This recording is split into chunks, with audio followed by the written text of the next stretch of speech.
What up, YouTube? Giving you another deck profile here. This month I'm running an Exodia deck. I'm running with the Mystic Piper type style. It's a more consistent tournament playing type style deck. It's actually done very well.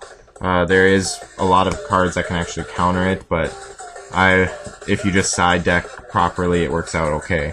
I'll explain each of the cards because this is a very different style deck compared to most speedy little Exodia decks people build. So I'll explain it, and you'll see, I promise it's a very consistent, if you want to play in a tournament, it will work a lot better than most other Exodia decks you build. Start off, obviously, the set of Exodia. Next, I run 3 Mystic Pipers. If you don't know what this card does, you summon it to the field, you bounce it to your graveyard, and you get to draw 1 card. And if the card you draw, you have to reveal it to the opponent, but if you draw another 1-star monster, you get to draw an additional card. So I run 3 of these guys. And then next, for my 1-stars, I run 3 Cyber Valleys. This card's awesome if you want to stall, or if you have another card on the field, you can banish both of them. It complements Battle Fader very well, but you can bounce and banish both cards and draw 2. So either way, you're looking at drawing 1 or drawing 2. And then I run the 3 Battle Faders, another 1-star that complements off of Mystic Piper. Ends the battle phase right away, so does Cyber Valley. It's a wonderful stall card for the deck. 3 Emissaries of the Afterlife. This is your search engine.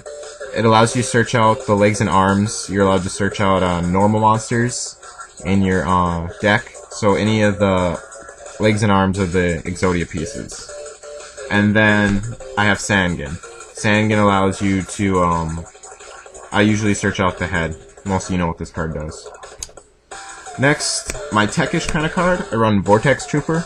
It's actually a really good card. It allows you to send 2 cards from your hand back to your deck, shuffle, then draw 2. So it just allows you to freshen up your deck a little bit and get 2 new cards in your hand, possibly the stall cards, anything that's good. And then when it's destroyed, this is the wonderful thing, when the card's actually destroyed, it doesn't say it has to go to the graveyard or anything, it just says when it's purely destroyed, you get to draw an additional card. So I love running this card, it's very helpful. If I don't need it, I just bounce it to the grave with something else. And then I run Brow. I really do like running Brow in this deck. I find it to be enormously helpful. It's never failed me, it never just sits in my hand.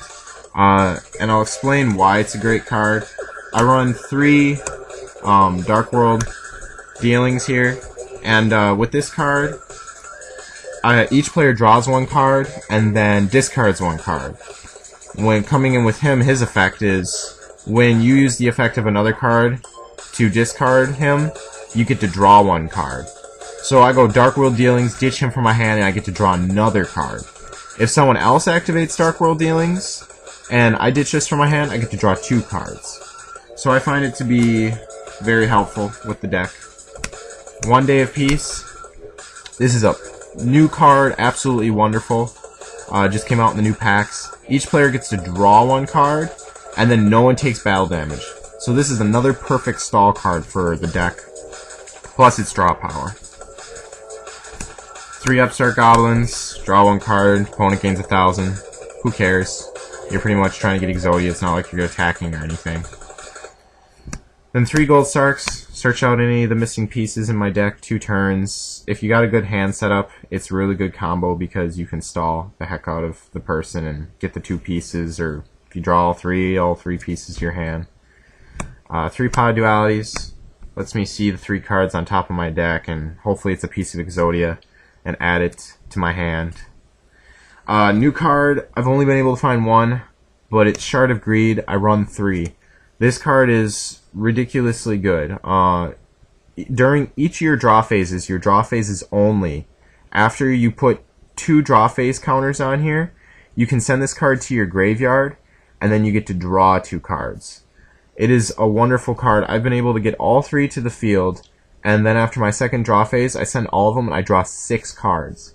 I think this card is ridiculously broken.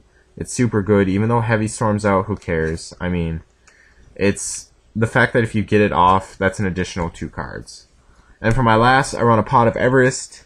because I do get a lot of cards in my hand. I usually throw monsters in the grave, or with Dark World Dealing, I throw monsters in the grave, and then I just get to draw an additional 2 cards, plus I get to shuffle my deck, which is nice. So that is my Exodia deck for this month's format. It's all magics, all monsters. If you guys have any questions about the deck, or want to ask why I do this, why I do that, I'll tell you why. I'll tell you why I don't run that library guy, and instead I run different cards. I mean, it's really up to you, but comment, subscribe, like the video. It is an excellent deck for this format for September 2011, especially with the new pack that just came out with Shard of Greed and One Day of Peace. Thanks for watching, guys.